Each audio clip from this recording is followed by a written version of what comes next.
Үлкен мекеменің ішінен тағы бір бөлім ашылып, мамандарды тарта бастады. Зура да осы бөлімшеге қатардағы маман болып ауысты. Жалақысы да сәл жоғары, қуанышында шек жоқ. Зураның қуанышы су сепкендей басылды. Бұл бөлімнің бастығы да өзінен 13 жасар кіші жігіт болып шықты. Оңаша қалғанда тамырын басып көріп еді, ақ көңіл, аңғал жігіт секілді көрінді. Зура біраз үйренісіп, жұмысты реттеп алған соң айлаға көшті. Барынша жас көрінуге тырысып, қысқа көйлек, кеудесі ашық кофта киюді жиілетті. Сықылықтап күліп, түскі тамаққа дәмді тіске басар ала келетінді шығарды. Бастығы оңаша қалса болды, кофе дайындап өзіне де оған да ұсынатын. Сіз де басқалар сияқты түскі үзіліске барып, сыртқа шығып таза ауамен демалып келмейсіз бе деген бастығының сұрағына. Тапсырма бастан асады. Уақытты тиімді пайдаланғым келеді.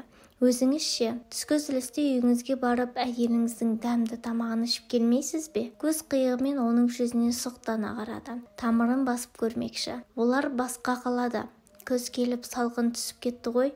2 қызым бар. Олар жаурап қалмау үшін келер жылы көшіріп алатын шығармын. Үй алған соң деп қосып қойды. Зура болса жігіттерді таңдап жүріп біраз уақыттан ұтылған бой жеткен. Жасы болса 40-ты еңсерген. Күндіз-түні ойлайтыны жанында жары, бауырында баласы болса. Бұл оның асыл арманы. 38 жасында жақын құрбысы өзінің күйеуінің әйелі қайтыс болған жолдасымен таныстырған. Алайда ұзақ тұрмай бөлек кетті. Мінездері үйлеспеді. Күндіз қызметте білінбейді, ал кешкілік үйде жастық құшақтап жатып көз жасын булайды. Кейде таңды көз ілмей атырады. Тез ашуланып, ойындағысын айтып салады. Осы мінезінен кейде әріптестерінен сөз есіп те қалады. Өзі жеке тұрғандықтан болар, үй шаруасына да олақ. Ол жаңа бөлімде өмір сүрудің жаңа тәсілін ойлап тапты. Қалайда осы жігітті қармағыма түсіремін. Олай болмаса Зура атымды өзгертемін. Өзіне өзі уәде беріп ант су ішті. Күндіз-түні ойлағаны бір бала туып алу, арғысын тіпті ойлаған да жоқ. Уақыт шіркін жылдам өтуде. Әне-міне дегенше күз өтіп қыс мезгілі де жетті. Жаңа жыл мерекесі де жақындады. Мекемелер корпоративтік мерекеге қызу дайындықпен әр бөлімге тапсырмалар бөлініп берілді. Зураның бар ойы осы мереке күні өзі үшін ұмытылмас кеш болуын тілеп ақ жүр. Жаңа жыл мерекесі бас ғимараттың төменгі қабатындағы үлкен кең залда ұйымдастырылды. Мереке өте қызықты, көңілді өтуде. Зура бастығынан көз алмады. Оның әрбір қимылын қалт жібермей, арасында жақын тұрып, тіпті иығын түйістіре билеп қояды. Кеш бітті. Зура, Нұреке, үйге қайтамыз ба? Деп келіп, өзінің жаңа жылдық сыйлығын ұсынды. Беген жерден Нұрлан. Мен ешкімнен сыйлық күтпеп едім. Бұл артық қой, деп қызарақтап қалды. Сіз қандай сыйлыққа болса да лайықтысыз. Үлкен құрметпен ұсынған мерекелік кіп-кішкентай сыйлығымды қабыл алғайсыз, деп жалынышты кейіп танытты. Зураның қымбат иіссуының иісі мұрынды жарады. Жас жігіт ерте үйленіп, әйелі жанында болмаған соң көптен бері мұндай иісті жатырқап қалғанды. Бір сезім лап ете қалғандай болып, тез өзіне келді. Қызметкерлер үйді-үйіне тарай бастады. Ертең демалыс. Біріне бірі жақсы демалыс тілеп, бірінің көлігіне бірі жармасып, үйлеріне қайтып бара жатты. Зура, жақсы кеш болды, сау болыңыздар. Нұреке, ертең демалыс, әйеліңіз келетін шығар. Ертеңгі күніңіз қызықты өтсін. Үйге барасыз ба? Әлде мен осы мерекені жалғыз өткізетін сияқтымын ғой сірә? Келмейді. Қыс мынау, аяз, көктемде келеді, деді жиналып жатып. Галстугын босатып, жейденің алқымындағы түймесін ағытып, күрсінгендей болды. Нұрекеңнің бар қимылын жіті бақылап тұрған Зура осы сәтті қалт жібермеді. Нұреке, мен де жалғыздықтан жабыққан әйелмін. Көңілсіздікті сырып тастап, мерекені көңілді өткізу өз қолымызда емес пе? Бірдеме ұйымдастырып жіберсе қалай қарайсыз? Азаматсыз, көңілсіздік сізге жараспайды екен, деп жақындай түсті. Сыртқа шыққаны сол еді, жатақханаға жақын тұратын Күләш. Менің көршілерім, мереке қалай ұнады ма? Бірге жүрейік, әлдекімдер мені қарға домалатып кетіп жүрер, деп қалжыңдай дауыстап бұларға жармаса кетті. Оның бұл қылығы Зураға ұнай қоймады. Әрине, Күләш Тоқтасынқызы, қане, екеуіңіз екі жағымнан ұстаңыздар. Екі қолын екі жаққа созып ишарат білдірген Нұрланға Зура әп-сәтте жармаса түсті. Күлеке, біз сізді үйіңізге дейін апарып саламыз.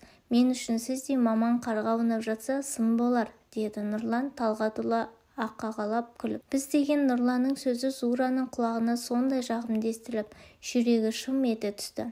Яки, қайтарда екеуі оңаша қалмақ. Ішкі айласы өзіне ғана мәлім. Кеш туралы пікірлесіп айтылған ән, ұйымдастырылған ойындар туралы көңілді талқылаулар жол үстінде жалғасты. Арғы көшеге бұрыла бергенде Күләштің күйеуі қарсы алдынан шықты. Алтынбек, танысып қой, мына кісілер дей бергенде Күләштің сөзін аяқтатпай амандаспастан бұрын. Қайне, күйеулері баруға болмайды, тек қызметтестер ғана дегенің. Мына кісілер жарасып-ақ келеді ғой, менің атым Алтынбек, Күлекеңнің алтынымын, деп қалжың аралас танысып үлгерді. Зура осы сәтте әумин деп үлгерді. Беті балбұл жанып, әлі де Нұрланның қолтықтаған қолын босатқан жоқ. Алтынбек те аздап қызу көрінді. Алтеке, біздер әріптестерміз. Күләш Тоқтасынқызы дұрыс айтқан. Келесі мерекелер болмаса, бұл жолы солай болды, деді Нұрлан. Зура айтылған қалжыңдарға сөз қоспады. Күләш, жолдан қайтармай бұл жұптарды мерекелік дастарханға шақырмаймыз ба? Қайне, бізге жүріңдер. Екеуден гөрі төртеу отырса, көңілді болады. Балалар ата-әжелеріне кеткен. Үй оңаша, 4 бөлме бәрімізге жетеді. Нұрлан ыңғайсызданып қарсылық танытқандай болып еді. Зура, мерекелік шақыруға мен қарсы емеспін, деді сылқылықтап. Нұрланның қолын қыса түсті. Күләштің пысық әйел екені үй іштегі жинақы көрініс көрсетіп тұр. Үлкен үстел үстіне ақ дастархан жайылып, септір ыдысына әп-сәтте дәмді ас дайындалып, қонақтардың алдына қойылды. Зура өз оймен әлек, ішкі сезімін арпаласуда. Біраз отырып, таңға жуық Нұрлан мен Зура жатақханаға қайтты. Оң қалтасынан бөлме кілтін ұзағырақ іздеген Нұрланды өз бөлмесіне қарай тартып еркелей. Ол кілтті іздемей-ақ қойшы, бір кесе шай ішейік, қаласаң кофе ішу деп айдалы. Сенге көшкен Зура Нұрланды бөлмесіне тарта бастады. Қимылы еркін, батыл қадап. Масаң тартып қалған Нұрлан не құптап, не қарсы болмаған кейіп танытты. Осы сәтті тиімді пайдаланған Зура, Нұреке, бірінші кезекте алғаш рет бірге тойлаған жаңа жыл мерекесі үшін бір ұрттап қойсақ қалай қарайсың? Мен жалпы аузым алмайтын қызбын. Алайда сен де абзал азамат үшін қазақтың қай қызы болса да у ішуге даяр шығар. Мен де сол қыздардың бірімін. Ал қане, алайық. Жаңа жыл жаңа бақыт әкелсін.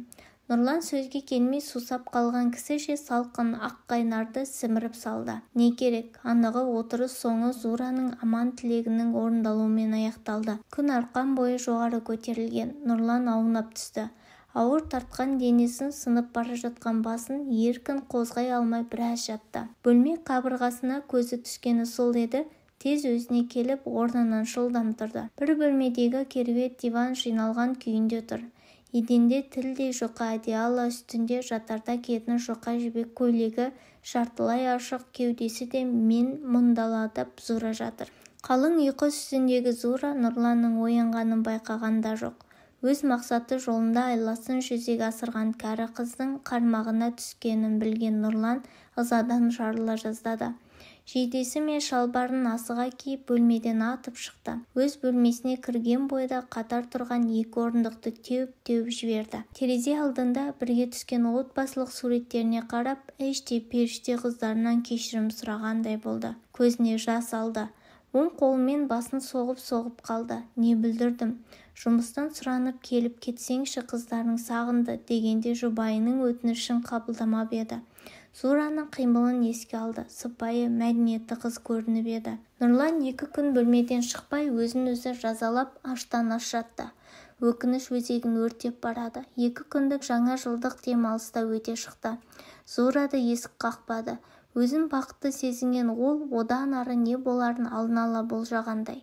Жаңа жылдың алғашқы жұмыс күні қызметкерлер дуылдасып, даурығып, жаңа жыл кешінде қызықтарымен бөлісіп жатты. Беті томпығып, көңілсіздеу отырған Нұрланды әріптестері тағы құттықтауда. Олармен бірге Зура да таяу келіп, Нұреке, қалайсыз, жақсы демалдыңыз ба дегені. Жаман емес, жақсы өткен сияқты. Төмен қарап отырып селсоқ жауап қатты. Зура бұрынғыша көз қиығымен бақылауда. Нұрлан балконға шығып темекі тартты. Бітірмей бірнеше сигарды залана сорып, бірінен соң бірін лақтырып тұр екен. Зура да артынан келіп, Нұреке, маған бақытты сәт сыйлағаныңыз үшін рахмет деді де, біреу байқап қалар дегендей жылдам кетті. Зура бірнеше аптадан кейін жиі-жиі дәрігерге баратын болды. Ешкімге айтпаған сырын болып Нұрланның өзіне айтып берді. Бұл жаңалықты жүрегі сыздағанда күйде тыңдаған Нұрлан не істерін білмеді. Мамыр айы. Іші дөңгелене біліне бастаған Зураға Нұрлан ертерек еңбек демалысына шығып кетуді ұсынды. 9 айдан соң ұл бала дүниеге келді. Бақыттан басы айналған Зура Нұрланды қол балаға айналдырды. Жұмыс орнынан беретін пәтерді ұлына сыйлауды ұсынды. Олай болмаған жағдайда еліне айтып басын бәлеге шалатынын ескертті. Мекеме жалғыз іліктілерге бір бөлмеден бөлді. Ал Нұрлан өзіне тиесілі 3 бөлменің бір бөлмесін бөліп ұлына қалдырды. Көпке беймәлім ұл жасқа толды. Бәрі айқындалды. Жасырын қылықтар анықталды. Зура мен Нұрланның ата-аналары естіп қуанарын да жыларын да білмей дал болды. Екі әулеттің таныстығы басталып сирек болса да араласып тұрды. Ол өсіп мектеп бітірді. Әкелі бала ересектерше сөйлесіп отыр. Анаңа қамқоршы бол, есейдің балам. Бәрін түсінетін жасқа келдің дейді әкесі.